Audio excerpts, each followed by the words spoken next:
Hello and welcome to Catholic Answers Live. It's Thursday. It's open forum. If you have a question about the Catholic faith, your question is welcome here.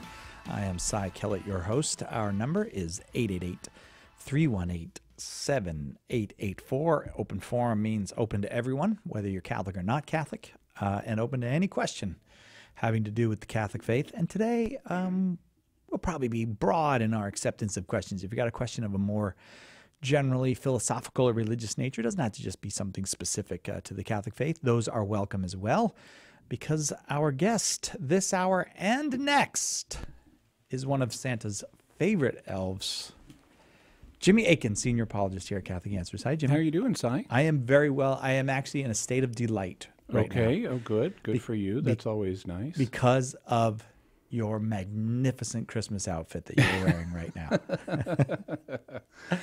So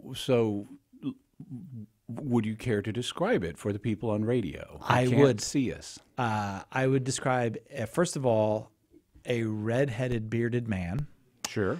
wearing a green shirt, red pants, Yeah. a red jean jacket, Uh-huh. a red, what do we say, necktie, kerchief? Kerchief, necktie, ascot. Ascot, kind of thing okay, like that. and a yeah. green shirt, and just looking No, as, just one green shirt. yes, Yeah. just one green shirt. You mentioned it at the beginning and the end. Oh, I did. Oh, sorry. Didn't want people to think I'm wearing two green shirts. You look like Christmas came to life. Thank you. It's magnificent. Have other people commented? Oh, yeah.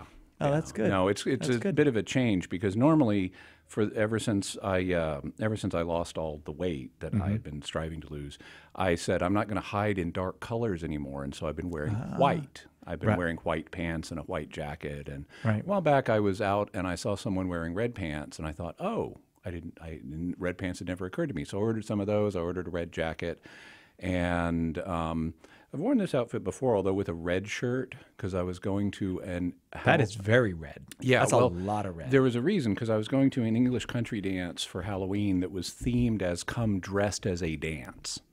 Oh. And so I came dressed as the English country dance from about 200 years ago, red and all red.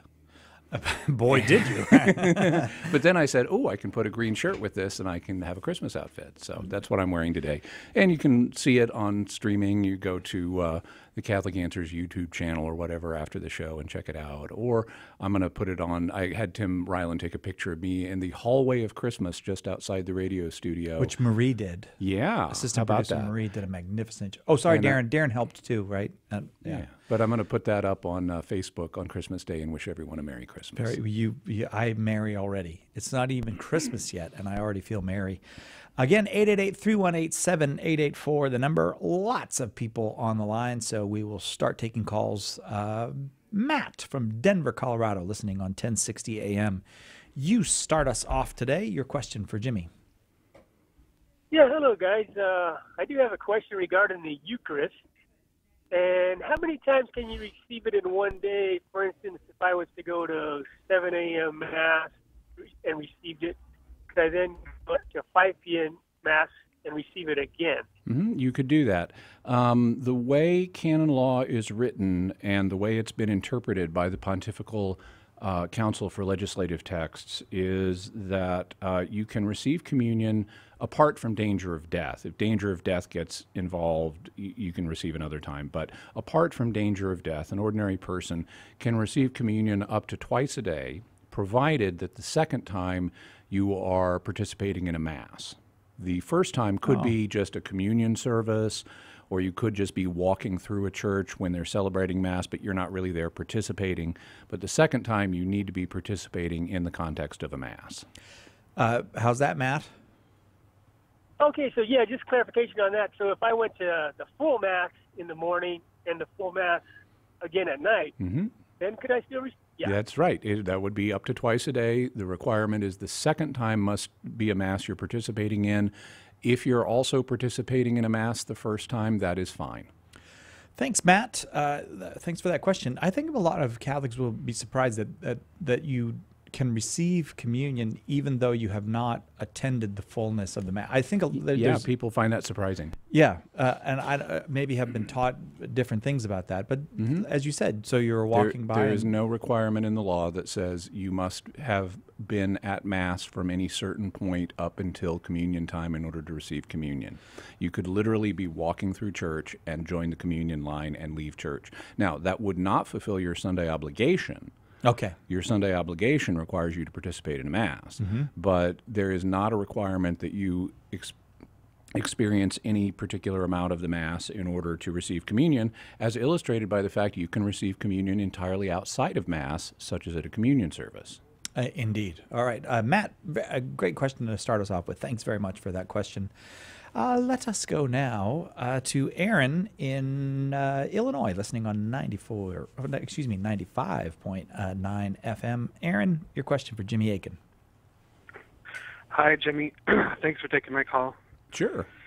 I just wanted to ask who King Solomon and Queen Bathsheba's steward was, the steward who had the keys to the kingdom and the power of binding and loosing and all that. Who was King Solomon and Queen Bathsheba's steward?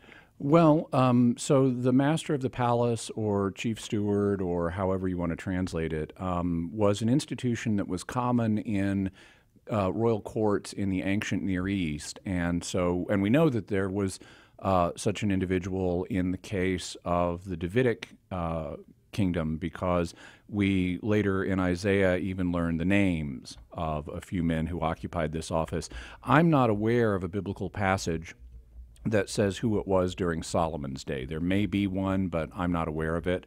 In terms of the Queen of Sheba, now obviously she's not from Israel. She's from a land to the south, it seems. We're not exactly sure where. But she would have had her own royal court, and if it followed the same customs as other nations in the area, or at least other nations in the ancient Near East, then she would have also had a master of the palace or chief steward that oversaw the affairs of the palace in her absence, but that is not recorded in Scripture, I'm pretty sure. And we don't otherwise have records of her kingdom. We're not even sure which her kingdom hers was. I'm pretty sure that the Queen of Bathsheba was a different person. I'm sorry. Queen mom. Bathsheba, that's different. Okay, yeah. I misheard you. I thought you said the Queen of Sheba. No, Bathsheba was originally the wife of Uriah the Hittite, and then after David encompassed the death of Uriah the Hittite, David married her, and she was the mother of Solomon. So she didn't have her own master of the palace.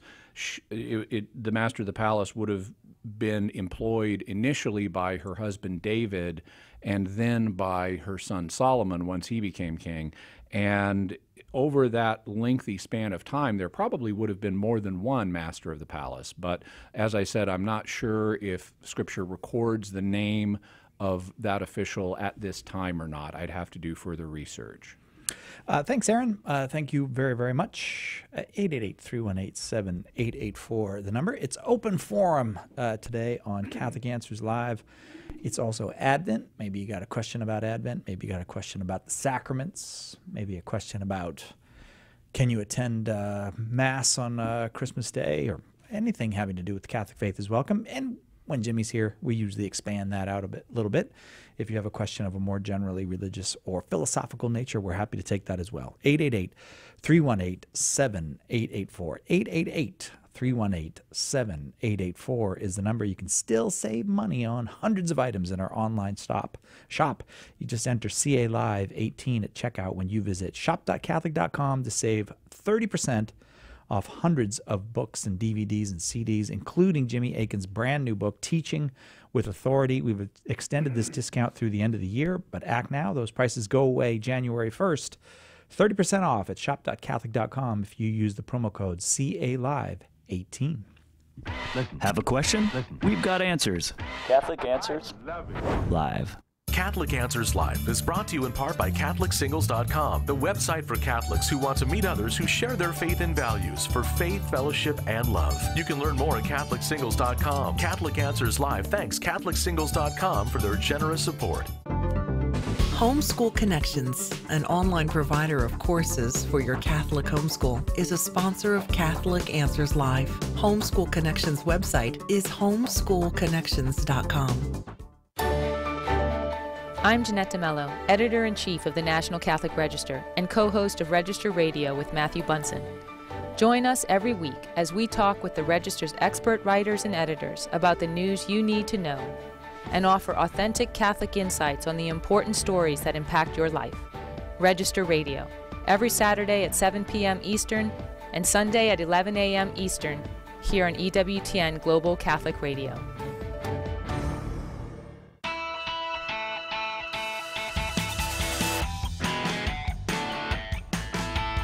Welcome back to Catholic Answers Live, Open Forum. Jimmy Akin, our guest this hour. Your questions welcome at 888-31-TRUTH. On the line, we have Sarah from Rochester, New York, listening on the Station of the Cross. Sarah, your question for Jimmy. Hi. Hi. Good evening.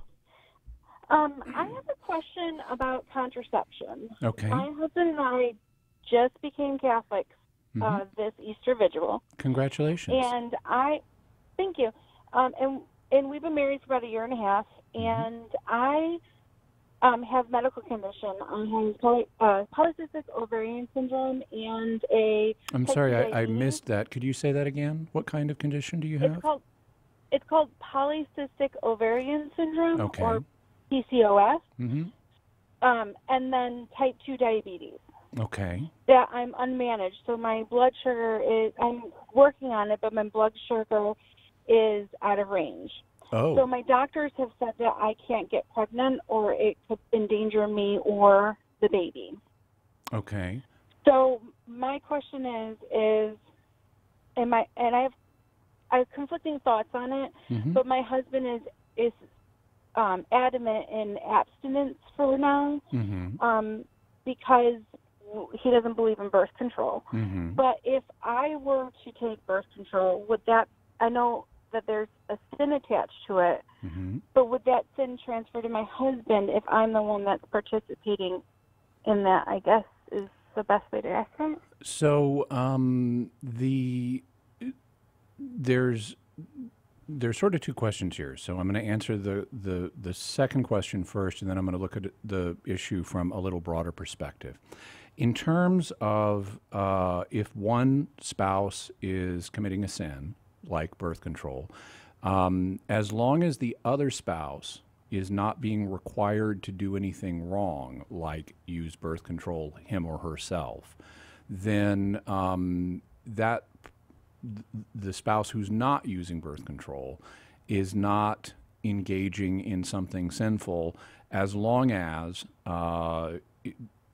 he or she makes it clear to the spouse that is using birth control at appropriate times that this is something that God doesn't want and that we need to find another solution to. And he doesn't have to say that every single time, but he needs to not lend the impression that he approves of what's going on. And secondly, there needs to be a serious reason for going ahead and maintaining marital relations, even though one spouse is contracepting. And that can be a reason like, we need to do this in order to have our marriage hang together, or to avoid some other kind of sin that might happen if we weren't fulfilling our marital duties to each other. That subject is discussed in a document known as the Vademecum for Confessors. It was put out by the Holy See a few years ago, and it's available online at the Vatican website. Vademecum is spelled Vademecum. You can come back and watch the show online or download the MP3 to get that spelling. So that's the question that's the answer to the question that you posed. It's not necessarily a sin for your husband if you're using contraception and you're having marital relations. There are a few conditions that need to be fulfilled in order protects sin from happening in that situation. But that's the answer to the question as posed. Now let's look at the broader situation. This is something that is contrary to God's will. Now, if there are some situations in which one can, for example, use a medical procedure that has a contraceptive effect. For example, if it turned out that the easiest way or the best way to deal with polycystic ovarian syndrome was to take certain hormones, and if it also happened that that the hormones would prevent you from ovulating, then, assuming the polycystic ovarian syndrome is problematic enough, and then it wouldn't be a sin to take the hormones, because in that case, you're not taking the hormones to avoid getting pregnant. You're taking the hormones to treat the polycystic ovarian syndrome. And so the fact that it also prevents you from ovulating is a side effect. It's not a goal you're pursuing, and it's not a means to achieving another goal. It's just purely a side effect. And side effects like not ovulating and consequently not being fertile can be tolerated for a sufficient reason, like if you have a serious medical condition that needs to be treated. So I don't know the treatment for polycystic ovarian syndrome, but if it did involve taking the pill, which is really just hormones, then it could potentially be justified. It wouldn't actually be an act of contraception in that case. It would be an act of treating the polycystic ovarian syndrome, and it would have a contraceptive effect as a side effect, but it wouldn't be an act of contraception. The other one you mentioned was type 2 diabetes. And when you said your blood sugar currently is out of range, I initially thought you might have meant off the charts, and I hope that's not it. If it were, you probably would be in the hospital and not talking to me. I assume you just mean out of the normal range. Well, diabetes is also a serious medical condition that needs to be treated. But there are other, number one, there are ways of managing it, even for people who are diabetic all the time and who get pregnant. It is not automatically life-ending or health-ending for either the mother or the child in those situations. There are diabetic women who get pregnant and who are able to manage the condition through the pregnancy successfully. So even though there's a tendency in our culture for doctors, usually for reasons of they're afraid of getting sued, and also, frankly, they don't value human life and children as much as they should. There's a tendency to kind of scare people away from getting pregnant in these situations. And I would consult with a pro-life doctor and say, look, what are the real risks here and what are the real treatment options? Also, in terms of diabetes, I would suggest, this is not medical advice, of course, but I would suggest that you check out the work of a man, he's a Canadian doctor named Jason Fung, F-U-N-G, and he has written and also has some YouTube videos, but he's written a book called The Obesity Code that deals with the science underlying diabetes and how it can be dramatically improved. And so I would suggest you check out Jason Fung, F-U-N-G, and take the research, the information you find there, and discuss it with your doctors. Sarah, thank you very, very much for that call. I hope that was helpful to you. And you're always welcome to call here. Yes, please. We go now to Dunn in Amarillo, Texas, listening on St. Valentine Radio. Dunn, you have a question for Jimmy? Yes. First off, thank you for your dedication to the study of the faith. And thank you. I read your book, Mass Revision. Mm-hmm. And anyway, I really appreciate all the study that you did and explanation of prayer positions, gestures, and things like that at Mass, especially with the Olan's position and how it's kind of reserved for the priest at Mass. in most question is- circumstances. Okay. My question is, I've noticed that a lot of the congregation, when the priest will say, "The Lord be with you," that they will extend their hands towards him when they respond, "and with your spirit." Mm-hmm. And then also during the preface dialogue, when the priest says, "Lift up your hearts," then I've noticed people lift their hands up and say, "We lift them up to the Lord." And I was sort of wondering if that is an appropriate gesture to do. So it's a very interesting question, and the answer is somewhat ambiguous. There is a regulation of posture and gesture that takes place in Mass, and the law contains two provisions that are relevant here. One of them is it says that the laity are not to use the gestures that are proper to the priest. Unfortunately, it doesn't then go on to give us a list of exactly which gestures are proper to the priest who is celebrating versus which gestures are not. And so it ends up being somewhat debatable in particular cases. For example, when the priest is saying the Lord's Prayer, and he may assume the orans position where he spreads his hands. Well, a lot of people look at that and say, okay, well, he's the priest. It says for him to do that, so we shouldn't. But the thing is, if you look carefully at the text, the Our Father is not one of what's called the presidential prayers, which are the prayers that are unique to the priest. This is a common prayer that everybody says. And so there's a case to be made canonically that even though at other parts of the Mass, he is the one who should be spreading his hands, that it would be legitimate for the laity to do it here. This is a subject that's been explored, for example, by the canonist Edward Peters, and you can check out his website at canonlaw.info for more info on that. In terms of the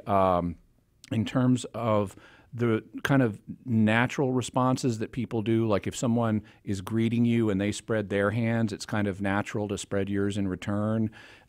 Just like if they stick their hand out to shake your hand, it's natural to stick yours out to reciprocate. Mm-hmm. Or if he's saying, let's lift up our hearts, and he raises his hands and everybody just kind of spontaneously says, oh, we have them up to the Lord, or whatever the translation is you're using. Those are kind of spontaneous things. They're not meant to infringe on what he's doing. They're just kind of going with the flow.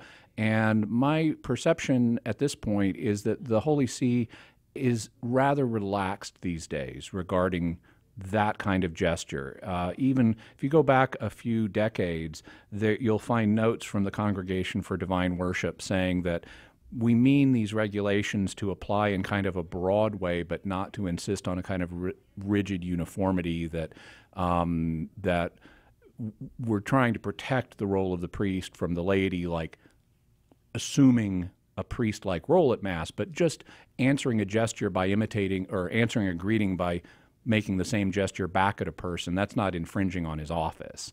So I think the Holy See is taking a somewhat relaxed attitude towards those kind of spontaneous gestures.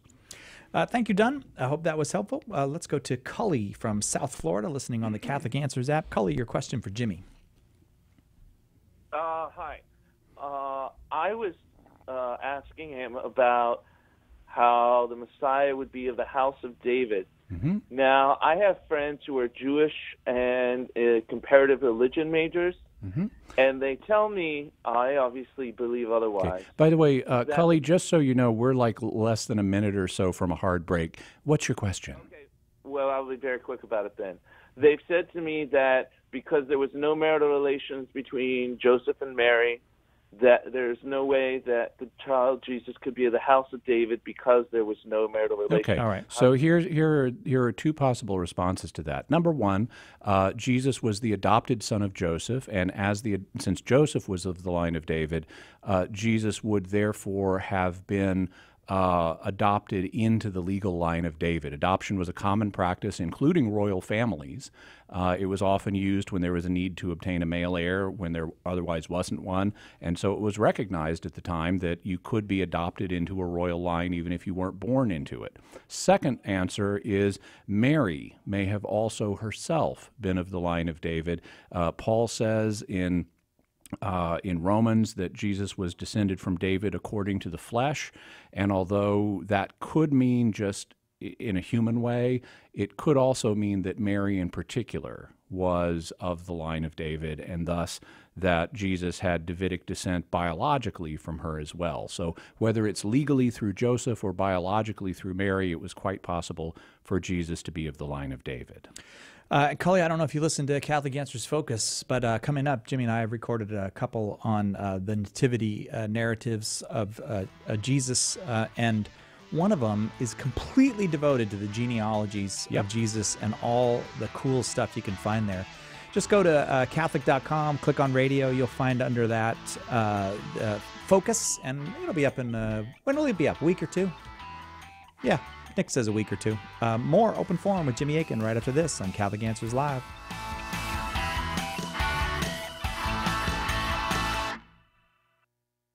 Catch Catholic Answers Live anytime at Catholic.com.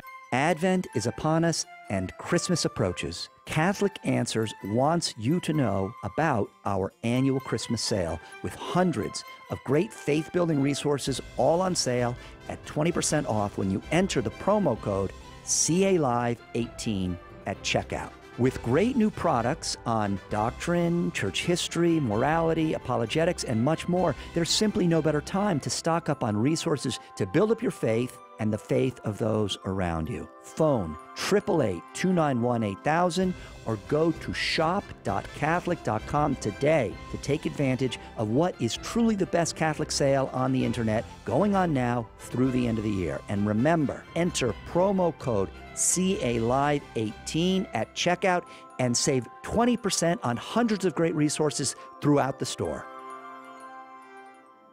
Hey everyone, Carlo Broussard here. Did you know that you can arrange for me and a host of other on-fire Catholic Answers speakers to speak at your conference or parish event? Here's how you do it. Go to CatholicAnswersSpeakers.com and you'll find all the information that you need to book me or our other great speakers. That's CatholicAnswersSpeakers.com. We look forward to seeing you. Have you subscribed to the Catholic Answers Radio Club newsletter? This is Catholic Answers Live host Cy Kellett, and I want to tell you about our new weekly newsletter full of behind-the-scenes information and facts you need to know about the show. It's easy to sign up. Just visit CatholicAnswersLive.com and look for the newsletter sign-up box on the front of the page. It's a great way to keep up to date with what's happening with the show and see what's coming in the days ahead, delivered weekly into your inbox. Sign up today for the Catholic Answers Radio Club newsletter and see what you've been missing. Go to CatholicAnswersLive.com.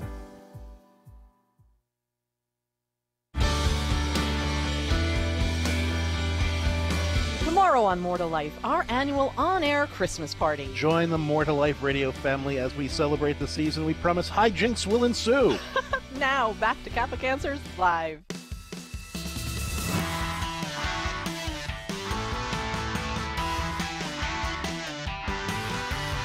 Welcome back to Catholic Answers Live Open Forum. Jimmy Akin, our guest this hour, and the questions are completely up to you. Anything having to do with the life, the faith, the history of the Catholic Church is welcome. 888-318-7884 is the number. We go now to Ross in Frankfort, Kentucky, also listening on the Catholic Answers app. Ross, thanks for downloading the Catholic Answers app onto your phone. Your question for Jimmy. Yes. My question deals with, well, first off, I'm a Baptist, and but I've been doing a lot of research into Catholicism. So my question was about the translation of Genesis 3:15, and I understand the Latin translation translates it as "she will crush the head of the serpent," but a lot of other translations either say "they" or "he." So I wanted your opinion on that and how that affects the possible co-redemptrix role of Mary. So it's This is something I've written about before. So if you Google Jimmy Akin and who will crush the serpent's head, or Jimmy Akin Genesis 3:15, you'll find more information about this. The passage is, and the translation of the passage is, "She will crush the serpent's head," is not in the original Vulgate. It's not in the original version that St. Jerome translated back in the 4th and 5th centuries. And so it's apparently a reading that got added to the Vulgate at some point in some early editions of it, and then became very common. However, my memory is that if you look at the Revised Vulgate that was promulgated by John Paul II, that it doesn't have the reading "she will crush," that it has the standard "he will crush" reading. And similarly, the ordinary Catholic translations, like if you were to look, for example, at the New American Bible Revised Edition, and you look at Genesis 3:15, it says, "I will put enmity between you and the woman, between your offspring and hers. They will strike at your head, while you strike at their heel." And so, even though you'll find different translations here, and there are different things that can be said about the for and against them, none of them are considered definitive by the Catholic Church. And so the Catholic Church would really say it's up to biblical scholars to, discern what the original reading of this text was and how it should be translated. Having said that, it's clear that Mary does have a special role in redemption, and the early church fathers were quick to identify Mary. I mean, this is in 2nd century writings. They were quick to identify Mary as the new Eve. So just as Christ is the new Adam, Mary is the new Eve.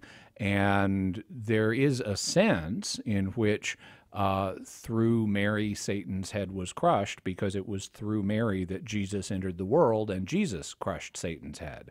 And so whether or not the reading is original, one can look upon the reading, however it got into some translations, and say, well, it still expresses a theological truth, even if it's not what was meant in the original Hebrew. So really, we don't need, in my view, we don't really need to overly stress about exactly what was the original reading here, because either way you go, it's clear that Jesus was the one who defeated the serpent, but Mary had a unique role in bringing Jesus into the world, and thus Mary had a unique role in defeating the serpent through her son. How does that strike you, Ross?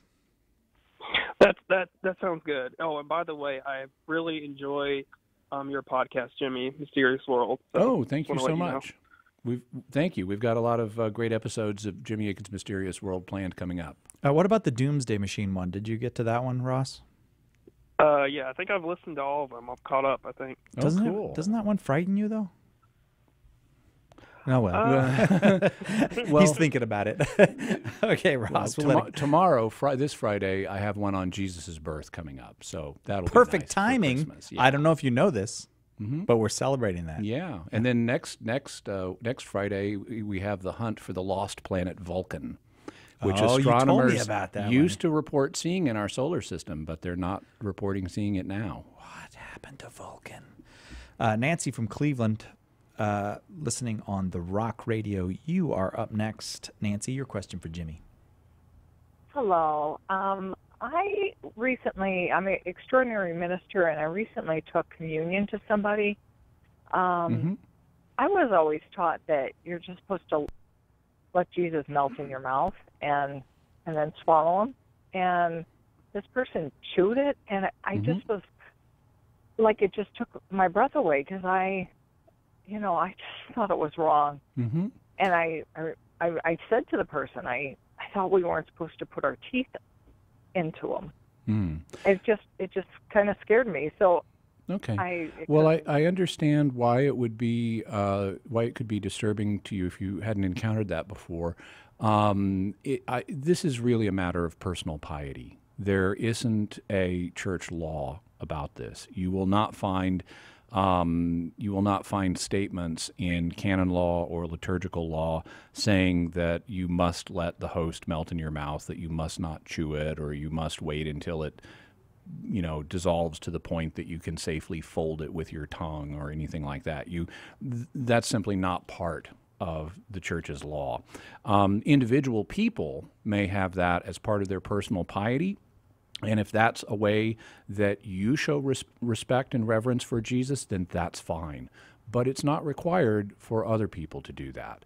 And in fact, in some rites of the church, like some of the Eastern rites that use leavened bread, you wouldn't get to the point of necessarily of having a complete dissolution of the host. And furthermore, much more significant things than what happens with your teeth are going to happen to the accidents of the host anyway as soon as you swallow it. And it's already being partially dissolved by the enzymes in your mouth, and then it's going to hit your stomach acid, and the accidents are going to be dissolved. But that's the important thing to bear in mind here.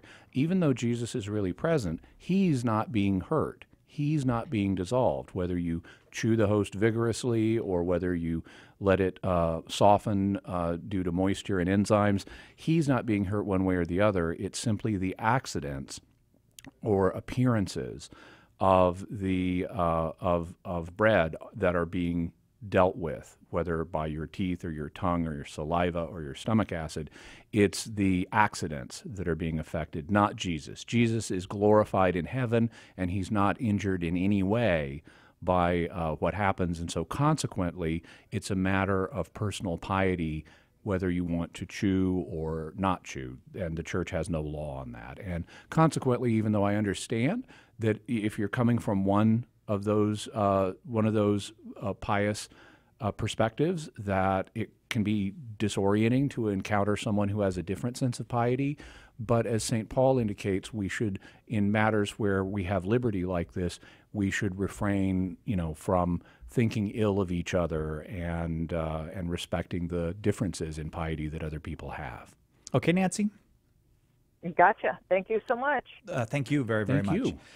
888-318-7884, the number here. It is open forum, and you are welcome to call if you have a question about the Catholic faith. Whether you're Catholic or not, you're welcome to call 888-318-7884. We go now to Jose in Tampa, Florida, listening on the Catholic Answers app. Jose, your question for Jimmy. Hi, my question is about Santa Claus. Okay. As a Catholic family, is it okay to celebrate Christmas including Santa Claus? In the way of, like telling my girls that Santa Claus is real and he gives presents to all the good kids. My wife actually feels like she will be lying to them by telling them that Santa is real.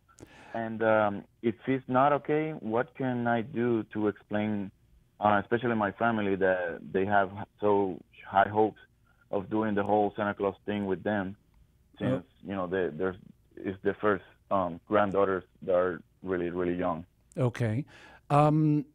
This is a subject on which different people have different opinions, and so I leave it to individual families to figure out the way they're going to do it. Personally, I am not comfortable with a society-wide Santa Claus hoax where we tell children that Santa Claus is real and does these magical things and so forth. Other people have defended it on the grounds that children who are this young are not able, they're not moral agents yet, and so you're not going to be leading them into sin by lying to them about such matters. However, I tend to think, and this is just me personally, and I'm not judging anybody who thinks otherwise, I tend to think that honesty is the best policy, and that even if you lie to children about Santa Claus as kind of a game early on, at some point they're going to learn that Santa Claus does not work the way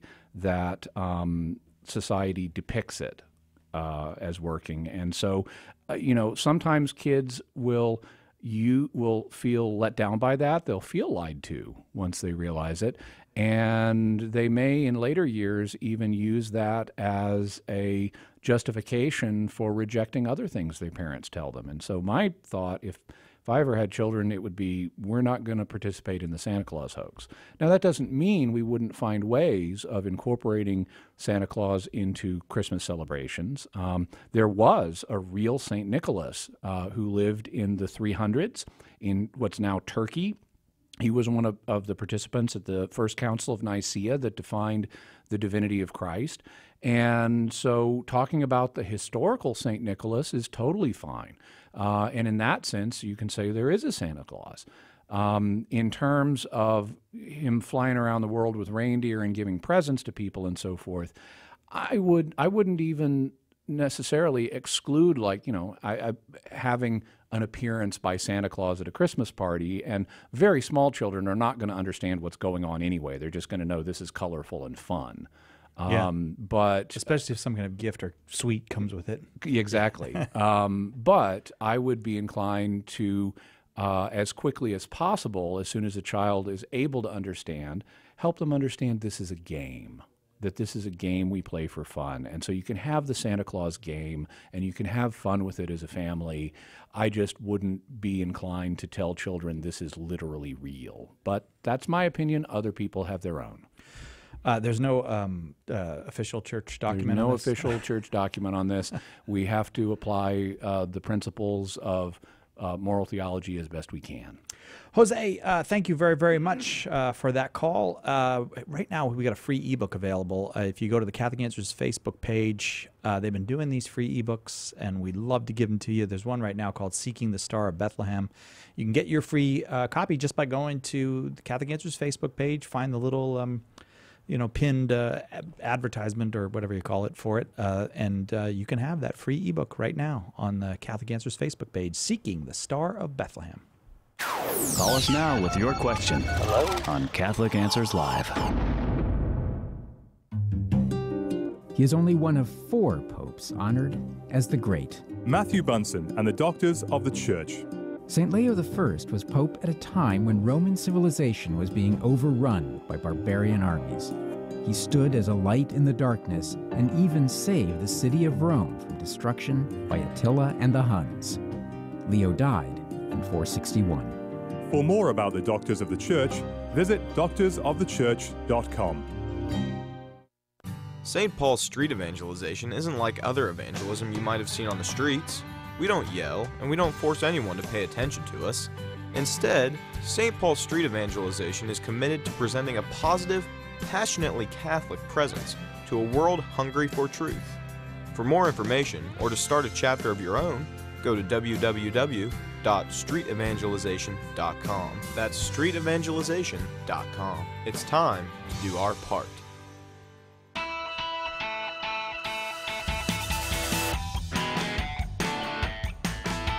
Welcome back to Catholic Answers Live Open Forum. Jimmy Akin, our guest, and lots and lots of folks on the line, so we will work our way through them. John from Cincinnati, Ohio, listening on Sacred Heart Radio. You are up next. John, your question. Hey, how are you today? Great, John.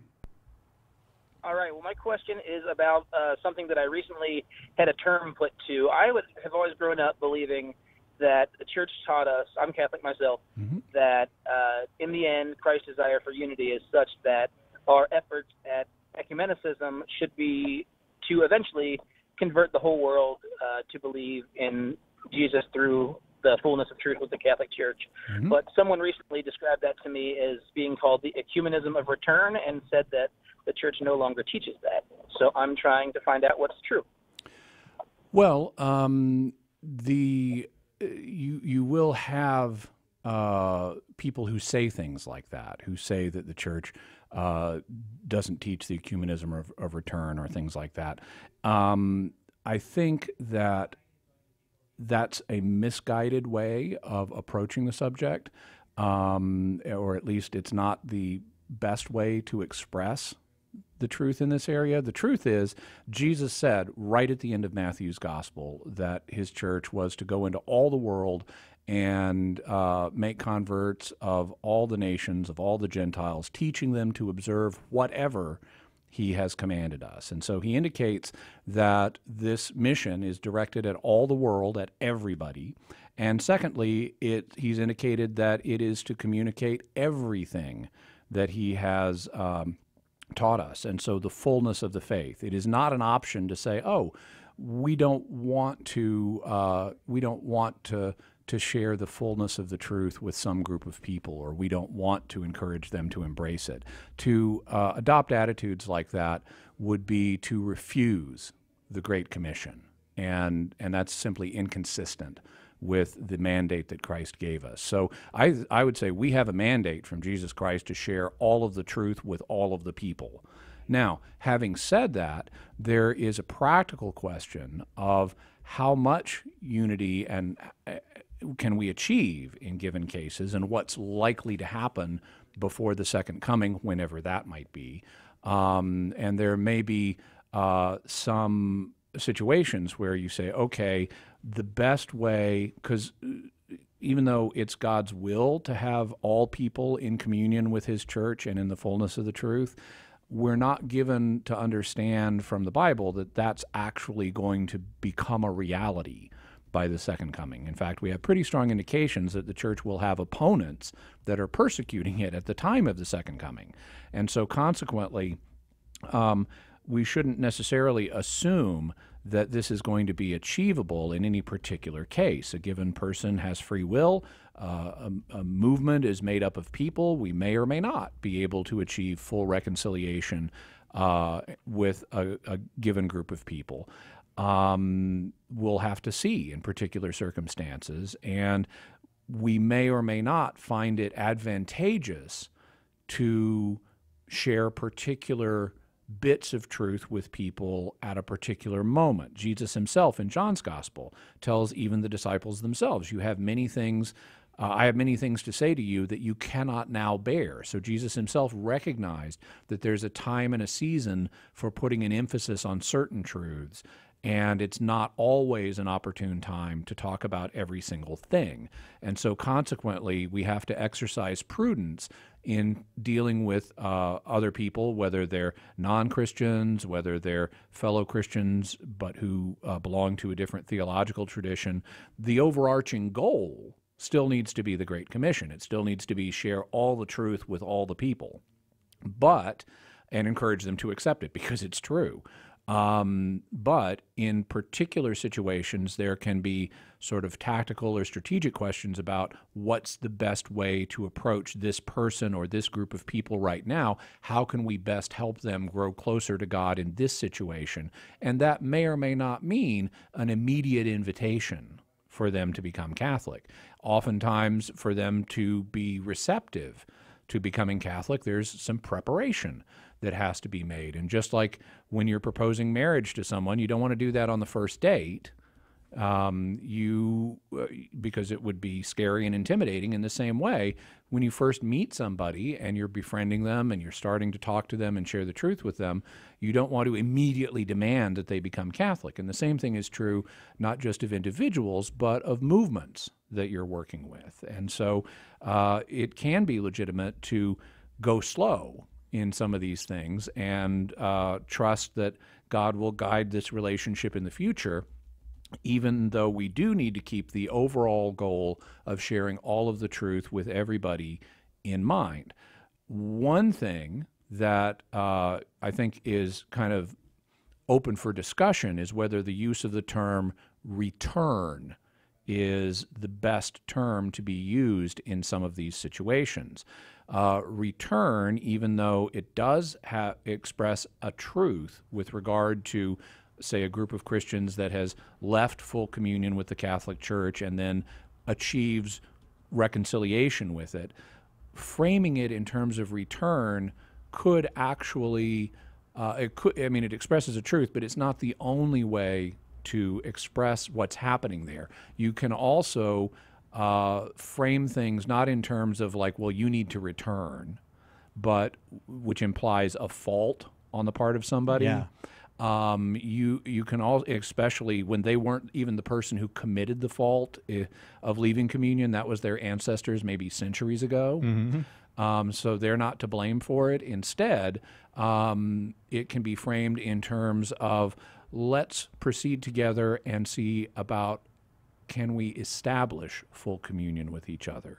and that doesn't put the fault on anybody, but it also expresses a truth of if we can come to full agreement on all of these different points, then we will discover that we in fact are in full communion with each other and don't need to remain separated any longer.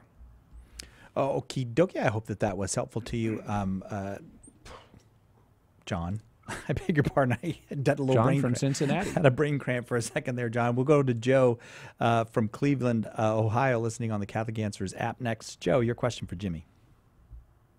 Hi. I have a question. Okay. What was Mary's role in the early church when she was still alive? Well, she was honored as being Jesus' mother, and she was a respected figure that people paid their respects to and looked up to. We see her worshiping with the gathering of 120 people on the day of Pentecost. She was then cared for by the beloved disciple John. And we're not told a whole lot else about what happened with her in Scripture. She obviously passed on stories about Jesus that she knew. Luke, in his gospel, twice refers in his infancy narratives, that's the first 2 chapters of Luke, he refers to how Mary remembered these things that he's writing down. So obviously he either got them directly from her or from someone who had talked to her. So we know Mary continued to pass on the stories of what had happened with Jesus when he was a boy. So she was a source of information. She was someone who was venerated, who was respected by other Christians, and she participated in the life and worship of the church as a Christian. Okay, Joe? Okay, I also have one more question. Okay. What's that?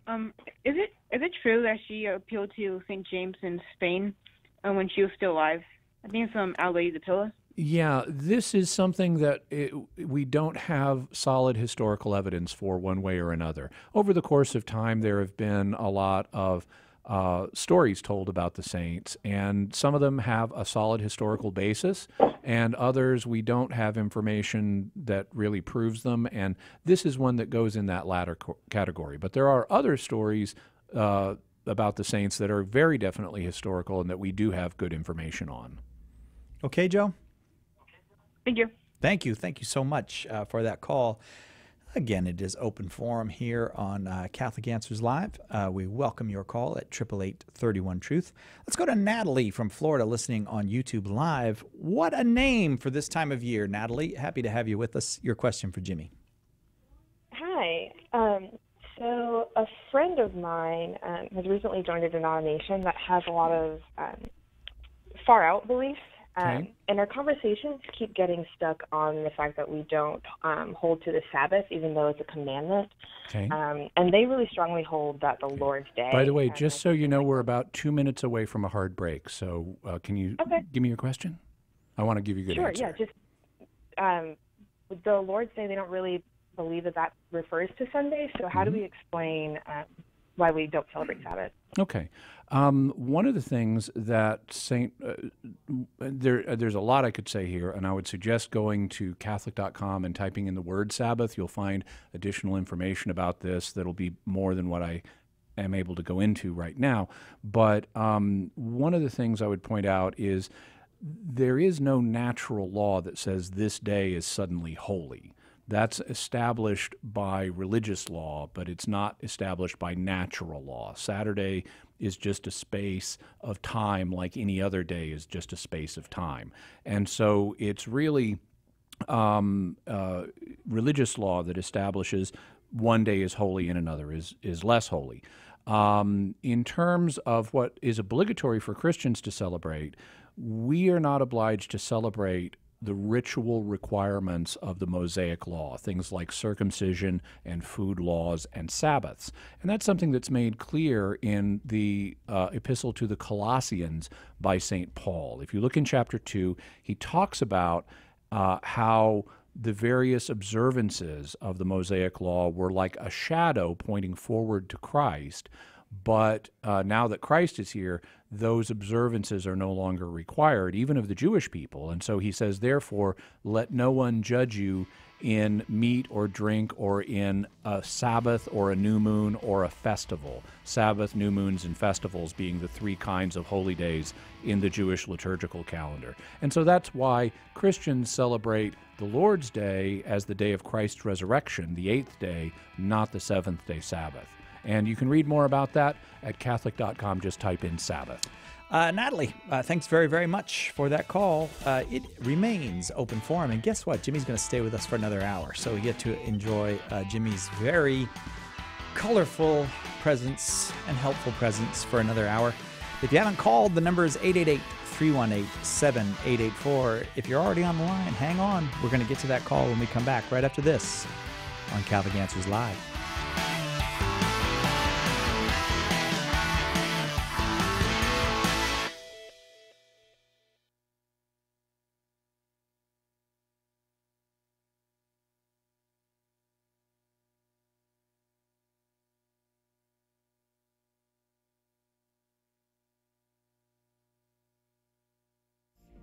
Tim Staples, Trent Horn, Cy Kellett, Chris Check, Carlo Broussard. Our on-fire lineup of speakers will inform and inspire your audience to grow in their Catholic faith. For more information on booking a Catholic Answers speaker for your event, visit CatholicAnswersSpeakers.com today. Have you subscribed to the Catholic Answers Radio Club newsletter? This is Catholic Answers Live host Cy Kellett, and I want to tell you about our new weekly newsletter full of behind-the-scenes information and facts you need to know about the show. It's easy to sign up. Just visit CatholicAnswersLive.com and look for the newsletter sign-up box on the front of the page. It's a great way to keep up to date with what's happening with the show and see what's coming in the days ahead, delivered weekly into your inbox. Sign up today for the Catholic Answers Radio Club newsletter and see what you've been missing. Go to CatholicAnswersLive.com. A generation ago, Christian parents didn't have to worry about how to explain transgenderism to their 9-year-old or help their teenager deal with mockery at school for believing in traditional marriage. But today, as our culture's moral center continues to fly apart, and with every form of deviance publicly aired and celebrated, we have no choice but to equip our kids to understand about such issues. In Made This Way, How to Prepare Kids to Face Today's Tough Moral Issues, Layla Miller and Trent Horn give parents the crucial tools and techniques to form children with the understanding they need, appropriate to their age and maturity level, to meet the world's challenges. Silence can no longer be an option. If we're not teaching our children how to understand tough moral issues, then the world will. Read Made This Way and learn how to give your kids a firm foundation on which to build a life of moral clarity and happiness. Order your copy of Made This Way today by calling 1-888-291-8000 or logging on to the shop at Catholic.com. Hey everyone, Carlo Broussard here. Are you looking for an on-fire Catholic speaker to come and speak at your conference or parish event? If so, you're in luck. We've got a host of Catholic Answers speakers, including myself, just waiting to get on a plane and come see you. Just go to CatholicAnswersSpeakers.com to get all the information you need to make your event the talk of the town. That's CatholicAnswersSpeakers.com. We look forward to seeing you. Can we really say the Bible is inerrant when it seems to contain so many internal contradictions about allegedly factual events? What are the two basic interpretation problems we encounter when we read the Bible? How can we deal with difficulties arising from translation differences, copyist errors, and varying literary genres?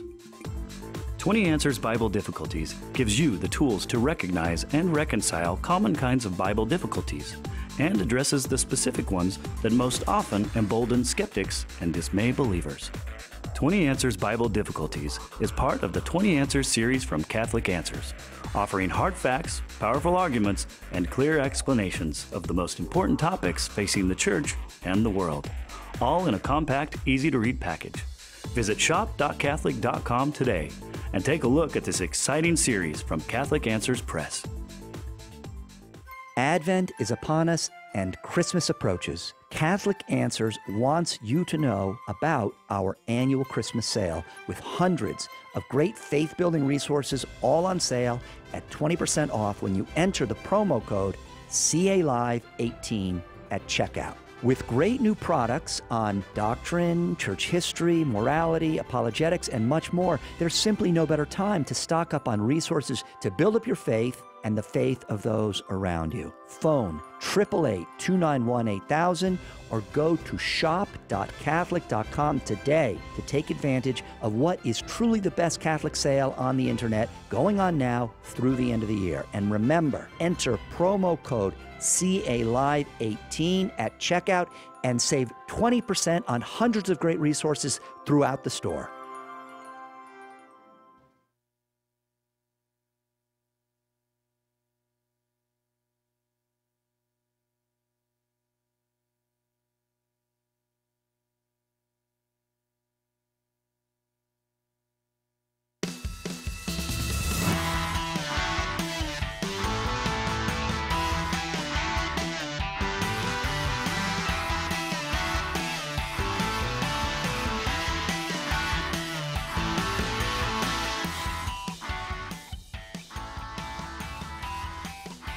Welcome back to Catholic Answers Live. I'm Cy Kellett, your host.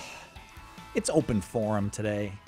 Is this the last open forum before Christmas? I believe it is. Christmas is next Tuesday. Yeah. And it's not the last one before New Year. No, that's right. We have another opportunity. In fact, the day before New Year, I know we have an open forum coming up. 2 hours of open forum. 2 hours of internet open forum. Yeah. That's going to be fun. You know, people make a lot of resolutions at New Year's. Yes. Yeah. Have you thought about any resolutions you might make? I think you know, Jimmy. Well, you know, I mean, I had one in mind that I'm shying away from it. You might decide last minute, say on December 31st, even during the open forum, you might decide, I'll be perfect next year. Are you planning on doing any time travel in the year 2019? Absolutely. Well, then we'll leave it there. And if you want to know what all that's about, I'm going to travel all the way through 2019. we pray. Yeah. We fervently pray. Me too. You can tune in. We're goofing around because we've already recorded that show. Yeah, but we're having a little unstuck in time fun with it. So keep on the listen for the New Year's. Yeah, go ahead and listen on New Year's Eve. I have to say, since we're on this topic, Jimmy, I am very unstuck in time. Before we did this show today, we did 4 different hours of pre-record. Yeah, and Nick is so frustrated with me. I can't read a clock anymore. He was pulling his hair out. Go to break on these pre-record stuff, but I didn't know where I was in time. It gets a little confusing. Just like Billy Pilgrim. I am very much like Billy Pilgrim in that respect. Do you, in all seriousness, what do you make of New Year's resolutions? I don't make them. Is that because you don't think that they really work, or I just have never. I mean, I sort of kind of have it's not like a New Year's resolution, but I have things that like I'm going to pull the trigger on after New Year's, and so you could think of those as New Year's resolutions. I got you. But typically people resolve things that they may have good intentions, but it ends up not working out for them. Mm-hmm.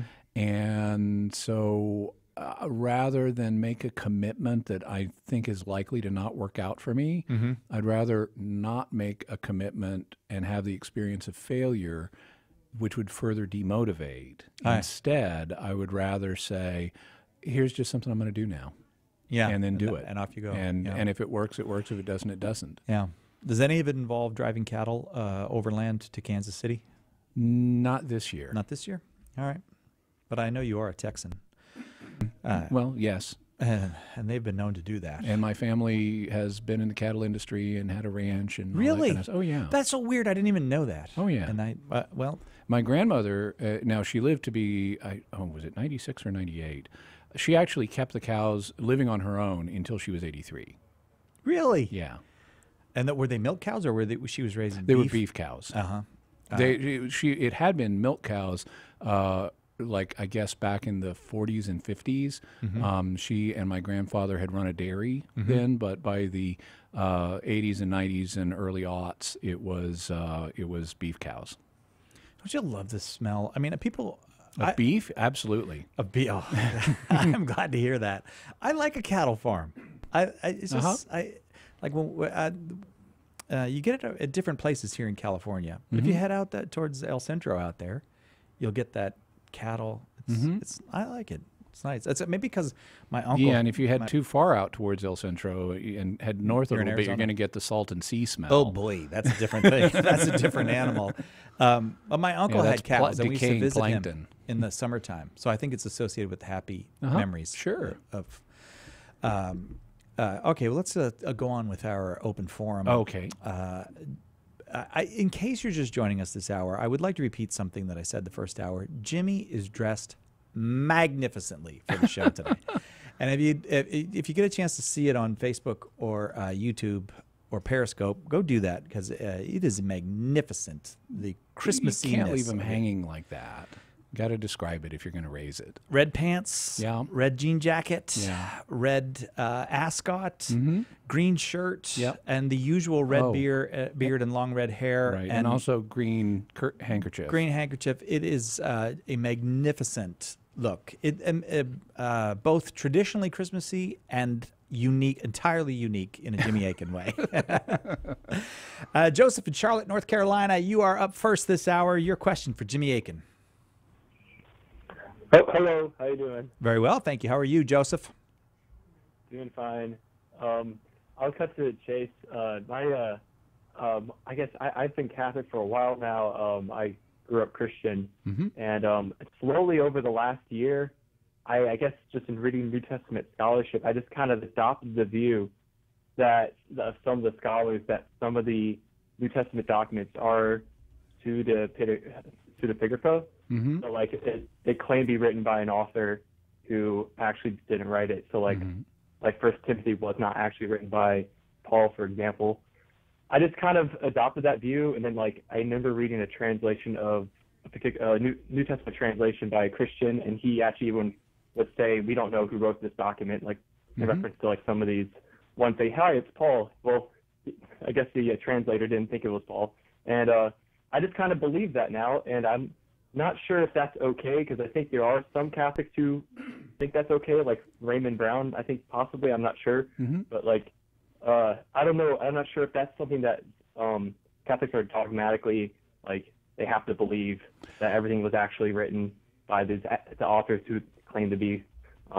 Right. Yeah, so that's my question, yeah. Okay, so what Catholics are required to believe is that this is God's Word, and that it's divinely inspired, and consequently it's authoritative for faith. The question then becomes, to what extent furthermore, as the Second Vatican Council teaches, everything that the sacred authors affirm is affirmed by the Holy Spirit, and so consequently it's guaranteed to be true. If you've correctly identified what is being asserted in the proper sense, then that's guaranteed to be true because the Holy Spirit asserts it. They wrote whatever the Holy Spirit wanted and no more. Now, that doesn't mean that everything in Scripture is to be taken literally.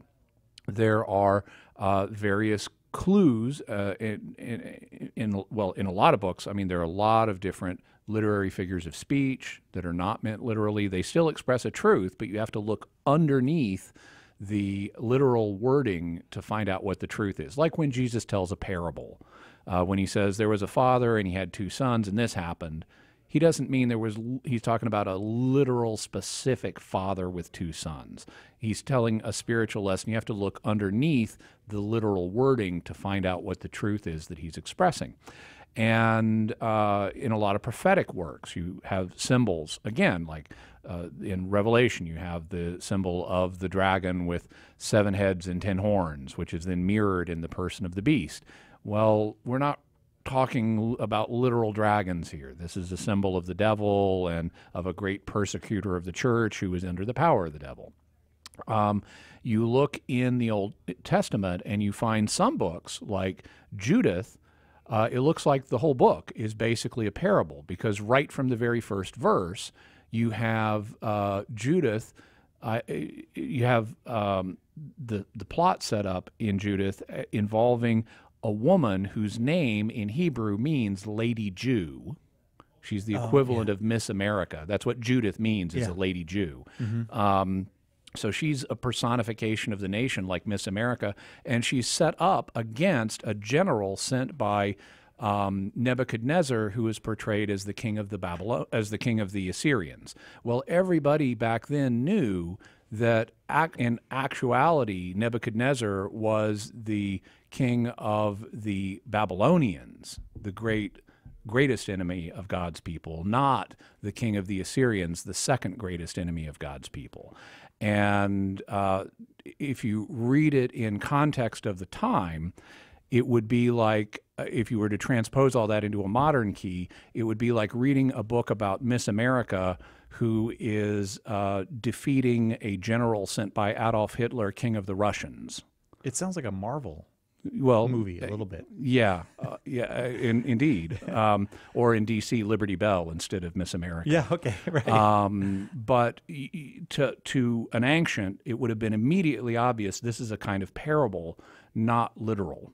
Okay. And so if we know then that there can be these kind of symbolic things in Scripture, we then have to ask, well, okay, what about authorship claims in some instances? Could they also fall into this category where they're not meant to be taken literally in all cases?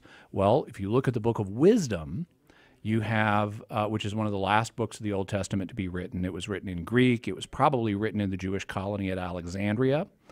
And it conspicuously has passages that are written in the voice of King Solomon, but Solomon lived like 900 BC, and a little more.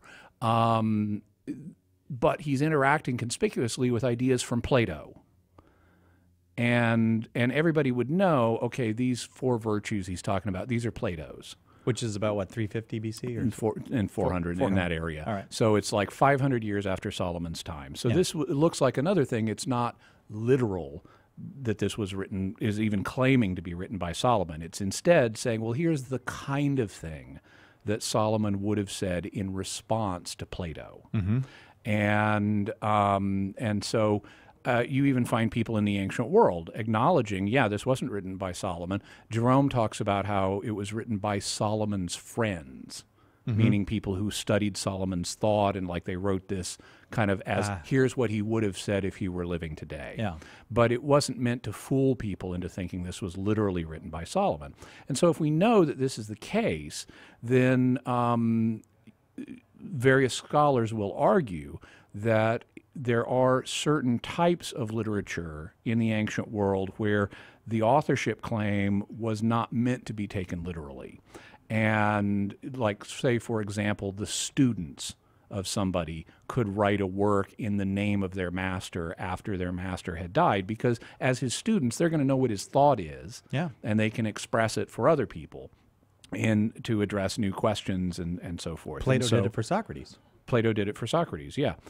So there are some claims that have been advanced by various scholars, like the pastoral epistles, 1 Timothy, 2 Timothy, and Titus, were not literally written by Paul. Instead, they were written by someone or group of people who were Paul's disciples and thus knew his thought and could address situations on his behalf, and they're not meant to be taken literally. In terms of, are Catholics permitted to believe that? Yes, Catholics are permitted to believe that.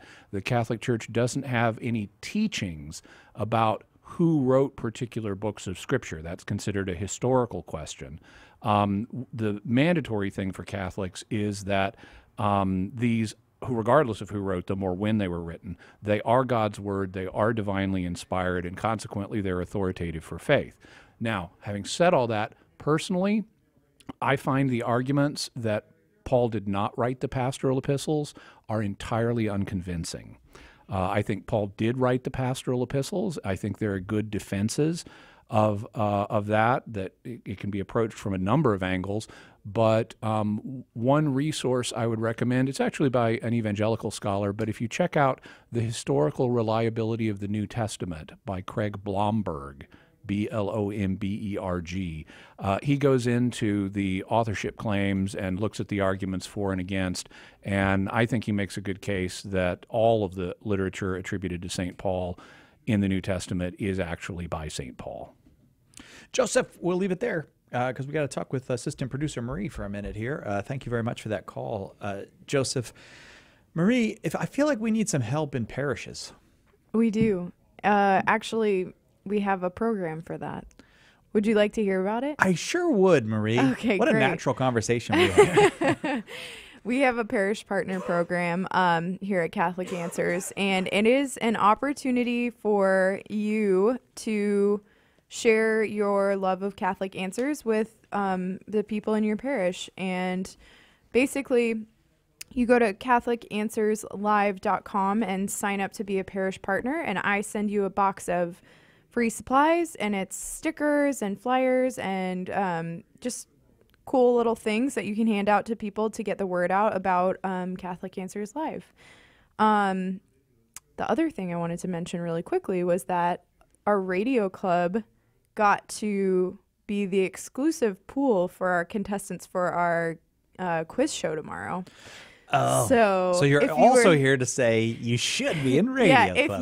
If you sign up for Radio Club, texting CA Live to 44222, you can possibly be a contestant on the quiz show tomorrow, and I will be selecting somebody in the morning, or two people in the morning. So join Radio Club, and if you can, be a parish partner and help us out by getting the word out in the parishes. Yeah, and parish partner people, if you've signed up, the next shipment is going out in January, so just be a little bit patient with me. I try to send them out about once a month, and I'll be getting some stuff out to you guys soon. Thank you so much for supporting us and sharing all of these materials at your parishes. We really appreciate it. Thank you, Assistant Producer Marie. What's the best thing that happened to the Catholic Answers Radio Department this year? What is it? What do you think it is? Nick's having a second baby. That is an awful good thing, yes. Yeah. Big Papa Nick. I was going to say we got a new assistant producer, but... yeah, that was second best, but Nick is a dad again, so that's pretty cool. We'll take a quick break. We'll be right back with more Open Forum with Jimmy Akin here on Catholic Answers Live. Have you ever dialogued with someone who espouses relativism, which says there is no truth, or it might be true for you, but not for me? It's pretty frustrating. Deep down, we know these claims are false, but we often don't know why. Here's the reason. To say there is no truth is a contradiction. The assertion is tantamount to saying it's true that there is no truth. Plain absurdity. Now, the other position, there is no absolute truth, just truth relative to the individual set of beliefs, is problematic as well. The usage of the verb is implies an assertion about the objective order of things. It's the same thing as saying it's absolutely true that there is no absolute truth, which of course is a contradiction. No matter how the relativist slices the pie, he ends up with a contradiction, making relativism an unreasonable worldview. I'm Carlo Broussard with a ready reason for Catholic Answers, Catholic.com. Divine Intimacy Radio. When you engage with the wisdom of saints this way, it stokes the fires of God in our hearts, encourages us, strengthens us, and gives us wisdom to deal with the difficulties of life. It also gives us wisdom that allows us to rise above all of the junk, to live with joy and peace in the midst of even the most difficult circumstances. Divine Intimacy Radio, Sunday, 6:30 a.m., 1:30 p.m., and 11 p.m. Eastern on EWTN Radio.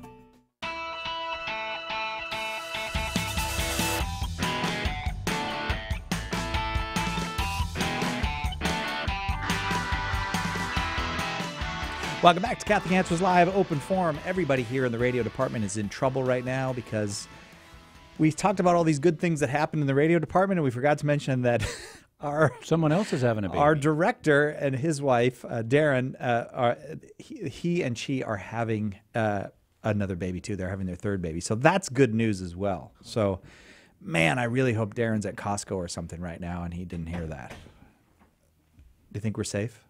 Oh, all right. Okay. Baby having is good news. Baby having. We've had a lot of good news around here then. There's a lot of good news around Catholic Answers this year. We go now in our open forum to Guinevere from Atlanta, Georgia, listening on Catholic.com. Guinevere, am I pronouncing your name correctly? Yes. All right. Yeah, a lot of people don't. All right. Well, we're delighted to have you. Your question for Jimmy. Right. Okay, so I was looking at, my father was a fundamentalist Christian, and we were looking at chapter 6 in Genesis, and we were looking specifically at verse 3, where it talks about how you're only going to live like 120. And so I was wondering, how should I be translating that verse? How should I be thinking about that? Well, there's a couple of different understandings of the verse. One of them is the one you've just mentioned. Here's the same verse this is from the New American Bible Revised Edition. This is shortly before the flood, and it says, which the flood is the central event dominating chapters 6 through 9 of Genesis. So this is right before the flood. And it says, then the Lord, and so you got all kinds of stuff going on that's not necessarily good stuff because it's leading up to the flood. And then the Lord said, my spirit shall not remain in human beings forever because they are only flesh. Their days shall comprise 120 years. Other more literal translations have God saying, my spirit shall not always strive with man, for they are only flesh. His days shall be 120 years. And it can be taken a couple of ways. One is the way this translation suggests, which is the spirit of life that God has given us is not going to stay in us forever, and so consequently we're going to have a maximum lifespan of 120 from here on out, unlike the patriarchs previously in Genesis who lived a much longer time. There are some problems with that interpretation. One of them is you would then expect Noah to only live to be 120, and you'd expect Abraham to only live to be 120, and you'd expect everybody after this moment in Genesis to only live to be 120, and they don't. Noah lives like 600 years, and Abraham lives almost 200 years. And so if this is the announcement of a 120-year lifespan cap, it isn't something that's obviously implemented at this moment in Genesis. So what is it doing here rather than at some other place? Now, I'm not saying it can't mean that. I'm just saying these are challenges for that view. And in view of the challenges, it's reasonable to say, could this mean something else? Well, you notice the other kind of more literal translation that I gave for this passage, my spirit shall not always strive with man. Bear in mind, this is what we have going on in the run-up to the flood. So lots of bad stuff is happening here. And it would be reasonable to depict God as being in a struggle with man to keep him on the straight and narrow. And it could be that in light of all of the bad stuff that's going on in the period before the flood, that God finally says, I'm not going to continue to fight with these human beings anymore about this good, bad stuff because they're just flesh. And so I'm giving them 120 years, and then the flood's going to come. So personally, I tend to incline towards that latter view, that God's not saying that in this passage that there's going to be a 120-year lifespan cap from here on out. I think he's saying my patience is wearing out with mankind. I'm not going to continue this forever. I'm going to give them another 120 years, and if they don't shape up, I'm going to cause the flood. Guinevere, I hope that's helpful to you. Thanks so much for that question. We go now to William in Los Angeles, listening on YouTube. William, thanks for being with us. Your question for Jimmy. Hi, yes, thank you. I'm calling because I recently converted to Catholicism about 3 years ago, and I was baptized and received into full communion. And I have a couple members of my family through marriage who practice Kabbalah, and there's been quite a bit of sort of conflict within the family regarding, my baptism and the evangelization and their, views, and I feel like I'm a little unequipped as to understand exactly what Kabbalah is and Jewish mysticism and how to, approach that in conversation. Okay. Well, so it is a tricky subject. Kabbalah, as you indicate, is a form of Jewish mysticism. It also has some branches that extend beyond Judaism, but that's what it's known for, is being a branch of Jewish mysticism. And it also is what is referred to as an esoteric tradition, meaning one that where the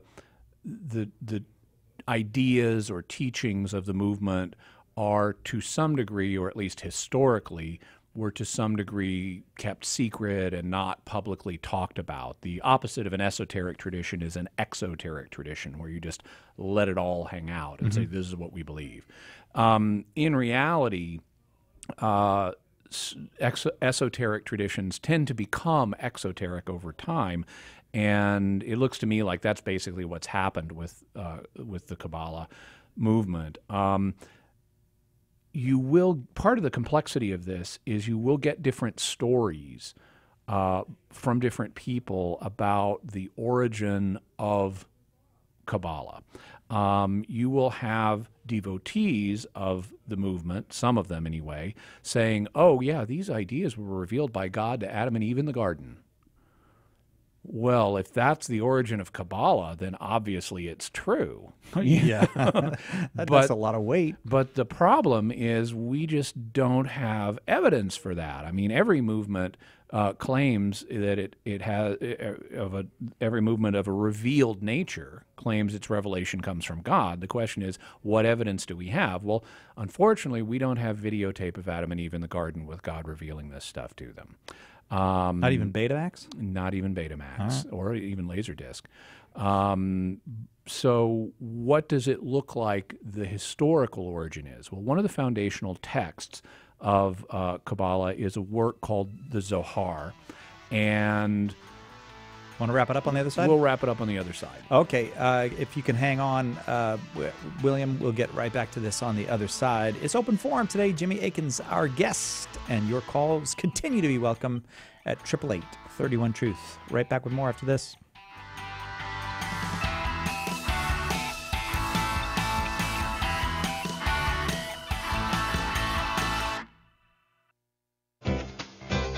We're ready and waiting for your call today on Catholic Answers Live.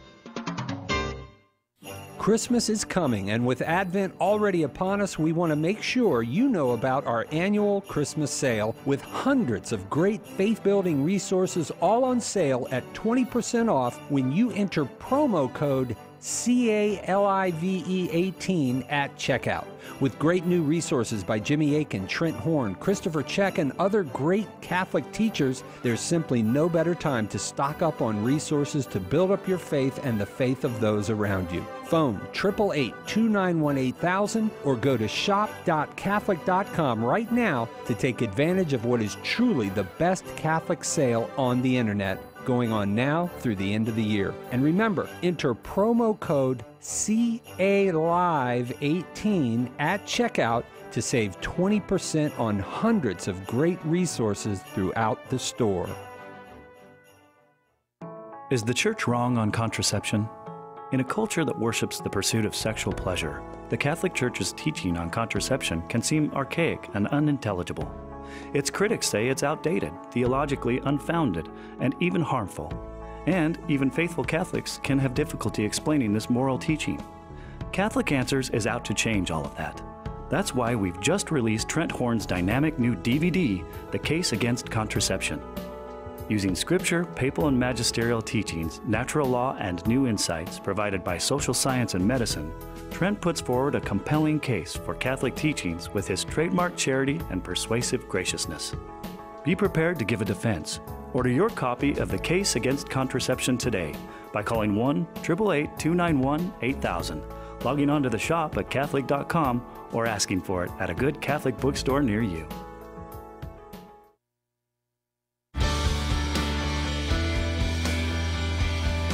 Tomorrow on More to Life, our annual on-air Christmas party. Join the More to Life radio family as we celebrate the season. We promise hijinks will ensue. Now, back to Catholic Answers Live.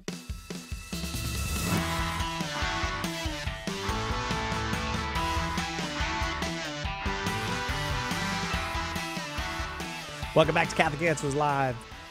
Cy Kellett, your host, here with Jimmy Akin, and we were talking with William in Los Angeles about, I don't know if I'm supposed to say Kabbalah or Kabbalah. You say Kabbalah, I say Kabbalah. Let's call the whole thing off. I should have known. As I was saying, you get different stories about the origin of this movement and these teachings. And, of course, its devotees will claim, oh, they have great antiquity, and they go back to these prestigious biblical figures, whether it's Adam and Eve or Solomon or Elijah or whoever it may be. But what does the historical evidence suggest? Well, one of the foundational works of Kabbalah is a work called the Zohar.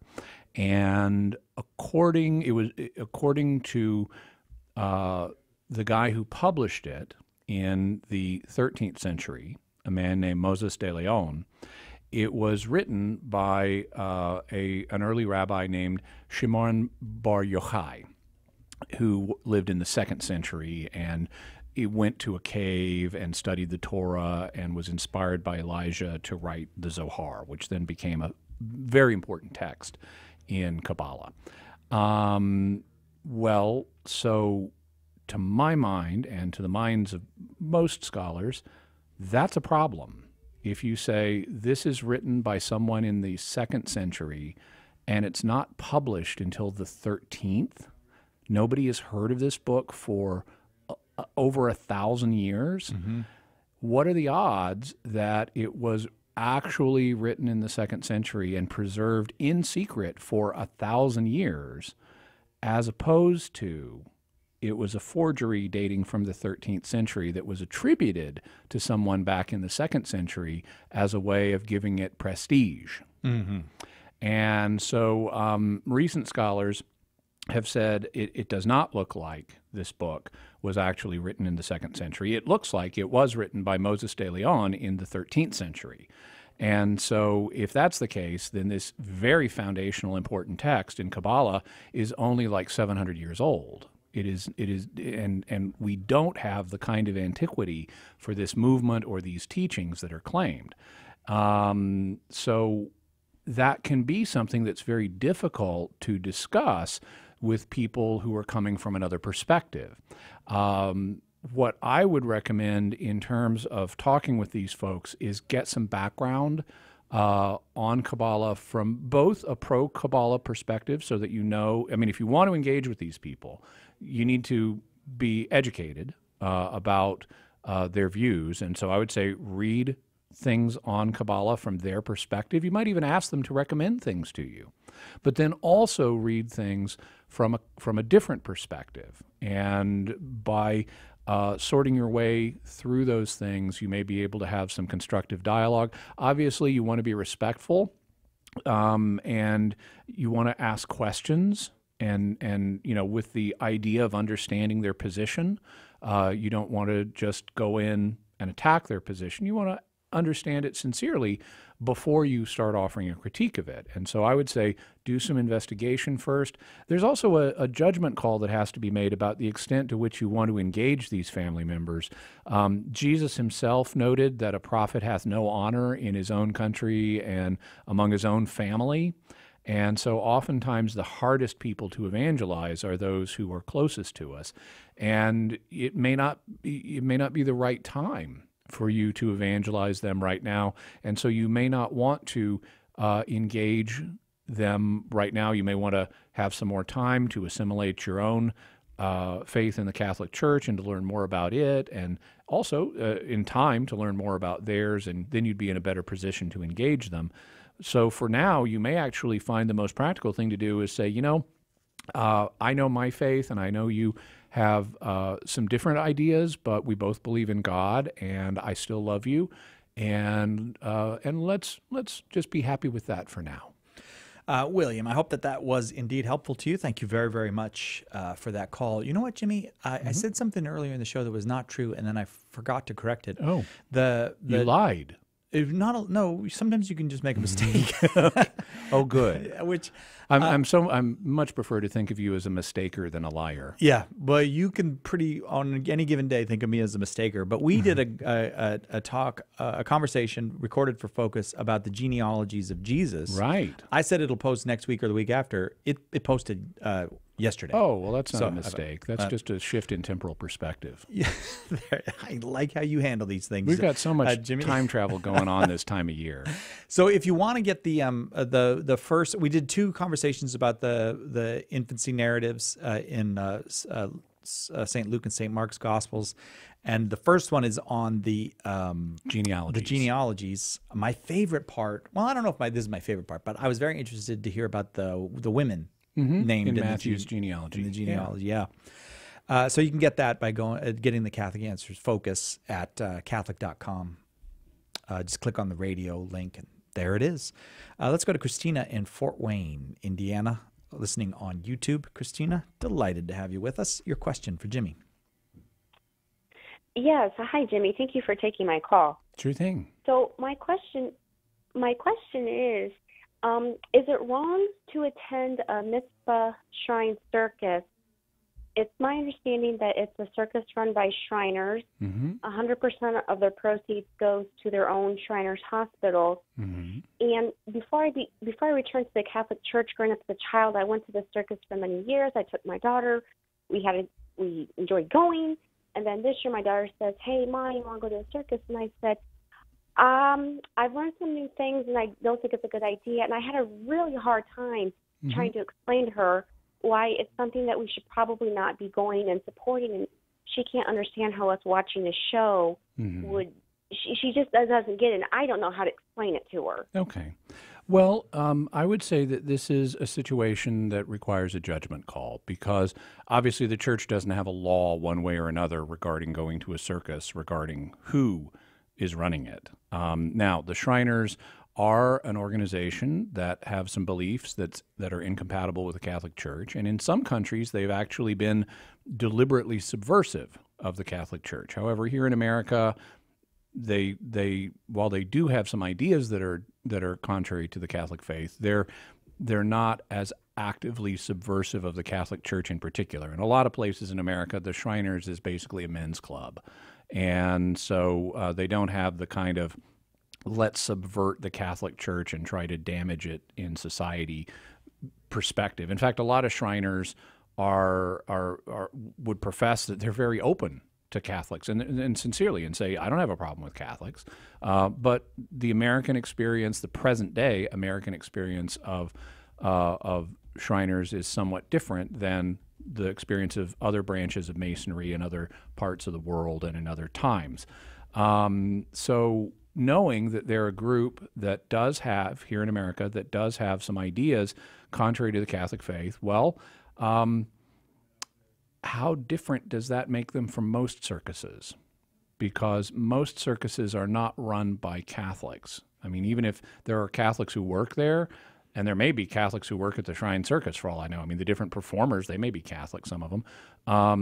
Some of the backstage, administrators and stuff might be Catholics. I'm guessing that they hired people who know circus work because of their skill set, not they hired people who are Shriners because they're Shriners.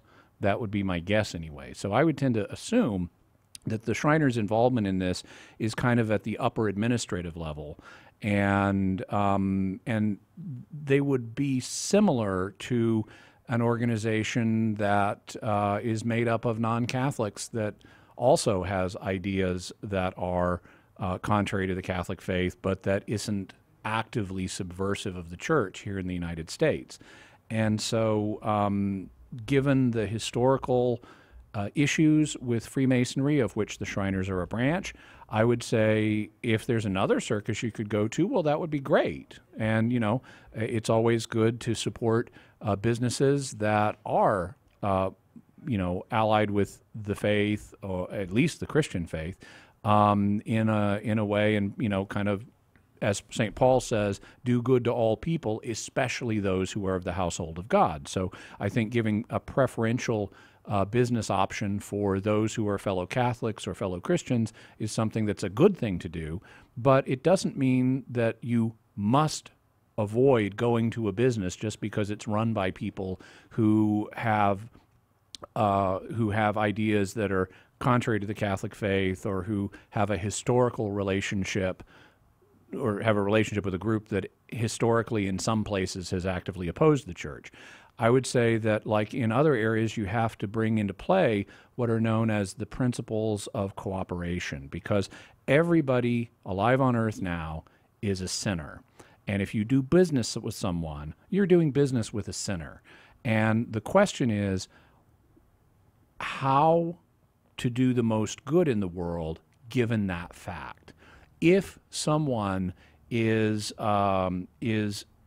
sinning in a big way in their business, like let's say Abortions Are Us, it opens a branch in your town. Planned what? Oh, no, I'm sorry. Go ahead. You don't want to do business with those people. And I've specifically said Abortions Are Us to indicate like a business that does nothing but abortions. Okay. You don't want to do business with them. That's really clear. However, many businesses do an admixture of both good and evil because their administrators are sinners, but they also do good. And so most businesses, for the most part, now I'm not talking about specific things like abortion or pornography or things like that. Most businesses, like, say, providing entertainment, like in a circus, on balance, what they're doing is good. There may be a little admixture of bad in there somewhere, but as long as that is not equal to or greater than the good they're doing, it can be legitimate in principle to support them. And you can't, with your business, to partake of their services. It's like watching a movie. Well, there may be a little something bad in the movie, or the movie studio executive who makes a profit off of this, he may do something bad with some of the money. You cannot avoid that. As St. Paul says, we're not called to come out of the world. And so as long as you're not doing something wrong, and as long as the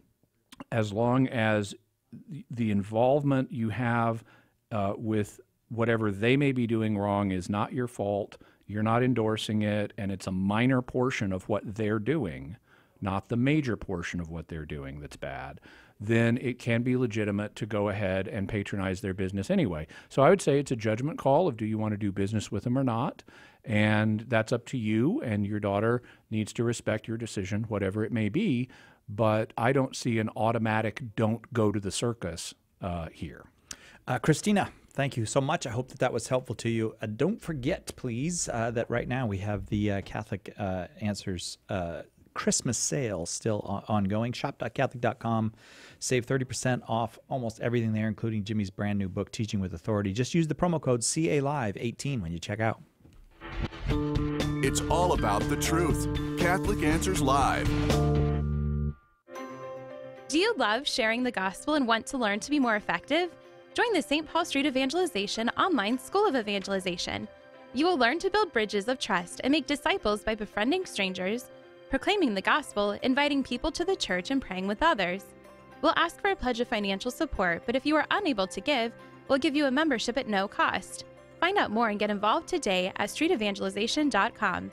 That's streetevangelization.com.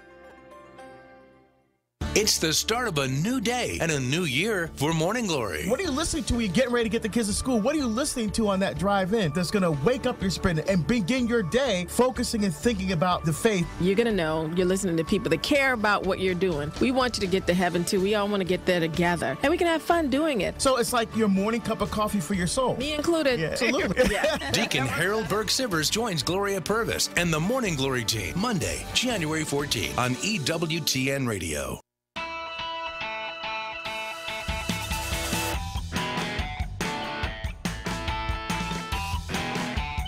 Welcome back to Catholic Answers Live, open forum. Jimmy Akin, our guest this hour. And on the line is Holly from Toledo, Ohio, listening on 89.7 FM. Holly, I'm sure you have a question for Jimmy, but I have a question for you first. May I? Sure. Don't ask if she's jolly. No, I was not. It's just that her name is Holly from Toledo, and there's an expression, Holy Toledo. Oh. And I wonder if people ever play on that, like Holly Toledo or something like that. No. Has that ever happened, Holly? Not really. No. I mostly get the Christmas songs all year round. Oh, yeah. Right. Well, I'm glad that my bad play on your name was at least an original bad play on your name. Yes. All right. Your question for Jimmy, Holly. Sure.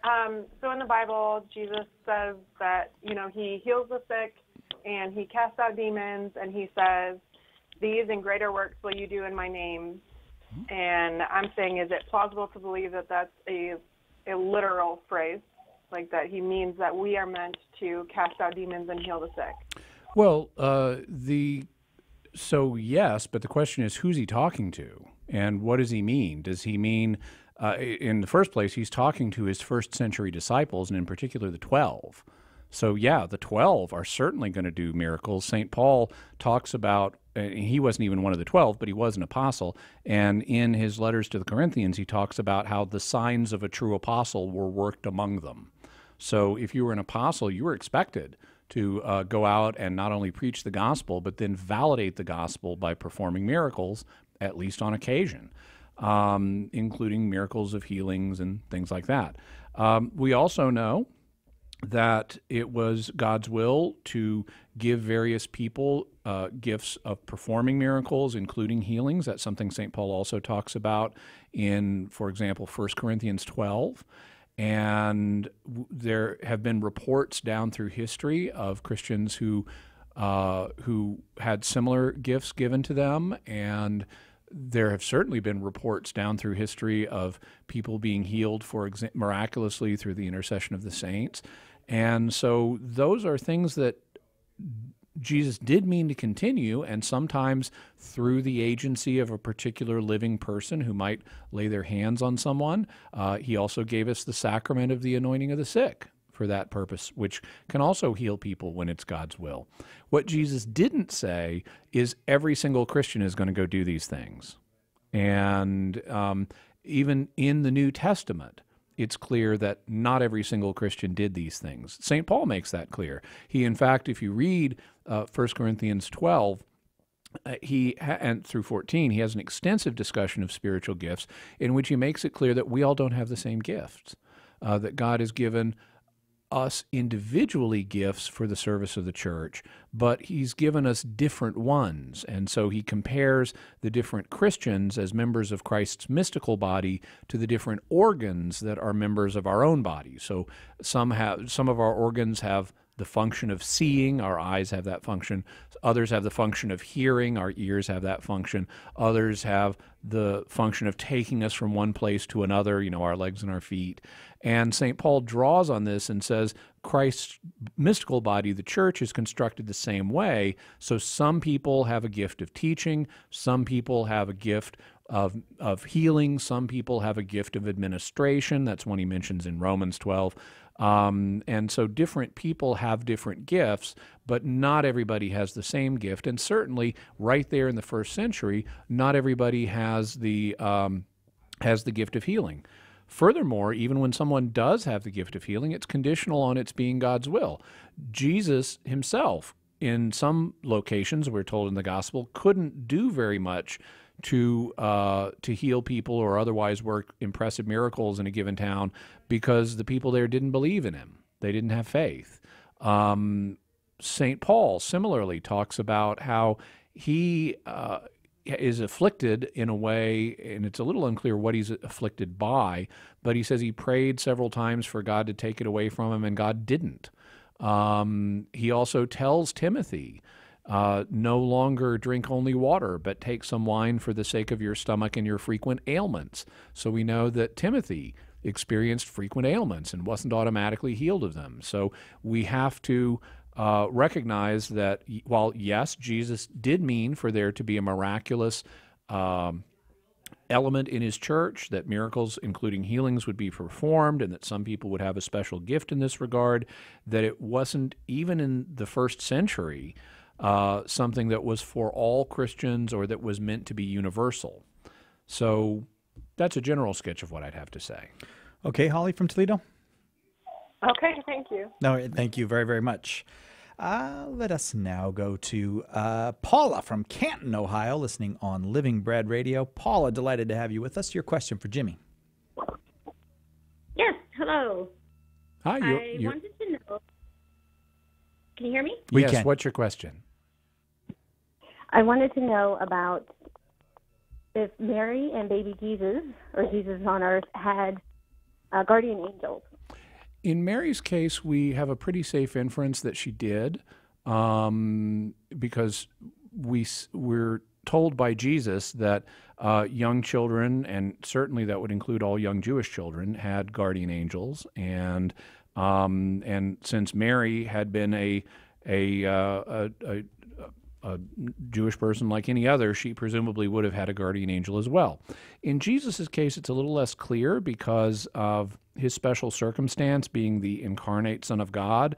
He wouldn't actually, from one perspective, need a guardian angel. But I think it's probable that he had one anyway, because we see at various points in the Gospels angels ministering to him, such as when he goes on his 40-day retreat in the desert to be tested by the devil. And at various points in there, including especially at the end of it, we're told the angels came and ministered to him. And so it seems like he did have angels who were in his personal service that were taking care of him in one way or another, and presumably one of those would have been the chief angel that then would have been his officially designated guardian angel, although it looks like Jesus may have actually had more than one angels detailed to providing for him. Okay, Paula? All right, then. Thank you so much. Thank you very, very much. Merry Christmas, Paula. Thank you very much for that. Eric in Traverse City, Michigan, listening on 88.3 EWTN Radio. You are up next. Eric, your question for Jimmy. Yeah, it's probably a two-part question. The first is, when Cain killed Abel, he was concerned about someone else killing him, and so he was marked. I guess I want to confirm an assumption that there's other siblings that could have been angry that aren't named. We are told that would have killed. Okay, go ahead. And then the second part would be trying to reconcile. There's Adam and Eve, and then they had children. Who came next, and how do you reconcile that if it's among siblings to the law that was provided that you shouldn't be incestual? Okay, there are different perspectives on this, and the most common one historically is that, and we are told that after Abel was killed, Adam and Eve had other children besides Seth, and they had other sons and daughters, and so a common interpretation is that that's who Cain was afraid of, that he was afraid of other family members who either had been born or would later be born. In terms of the second question, there have been a variety of different answers. The most common is, historically, as I can tell, is that they committed incest, or what we today would consider incest, but that it was legitimate for them to do so in those circumstances for particular reasons that no longer apply.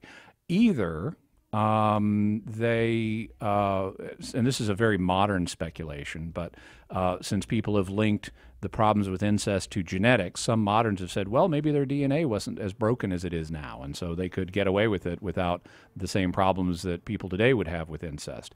On the other hand, others have said, well, the evil that resides in incest isn't just because of that, it's because of other things, and actually getting the human race going is something that would trump the other considerations that are involved here, and so it would be legitimate to do it in that kind of circumstance, but wouldn't be legitimate later on after the human race was already well established.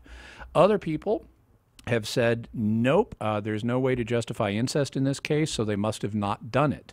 And in that case, they have proposed other groups of people who were living on Earth besides this family, and other scholars more recently have proposed that even though, as the Catechism says, this refers to a real event that really did, the whole fall narrative does refer to a real event that really did occur at the beginning of human history, that it's recorded in a symbolic enough way that we shouldn't be taking some of these details literally, and we're kind of pressing the text beyond what it's meant to tell us when we ask this kind of question about it.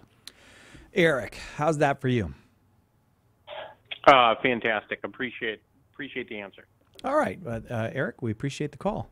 Thanks very, very much. Jimmy, will you have an opportunity to wear the tremendous, exceptional, fantastic Christmas outfit again between now and Christmas? Or like? Oh, yeah. I'm going to be calling an English country dance on Sunday night, and so it's our last, December 23rd, our last dance before Christmas. So I'm absolutely going to be wearing this outfit when I'm calling that dance. Okay, so you lead a bunch of dances and participate in English country dance and all that. Is there more of it this time of year? Because it's a festive time of year, or no? A lot of clubs do have extra parties and stuff. On the other hand, some clubs tend to go dark because everyone's at other parties. So it's kind of a mix. Oh, okay. And are there, and like, say, for example, what's the oldest kind of dancing you do? Is it English country dancing? English Morris dancing, actually. Morris dancing. That dates at least back to the 1400s. English country, 1600s, contra, 1700s, and square dancing, 1800s to now. Are there Christmas dances in Morris dancing? Like, are there? Oh, yeah. Yeah. In fact, Morris dancing is often done at specific holidays, like Christmas and Easter and Pentecost. Help to make merry. Yep. Jimmy Akin, thank you for 2 hours of answering open forum questions. Appreciate it. My pleasure. I'll see you back here after Christmas, I guess. I don't think we're behind the microphones together until after Christmas. So have a Merry Christmas. You too. And to all the listeners, and God bless us, everyone. More, please. Oh, wait, that's a different story. That's Oliver Twist.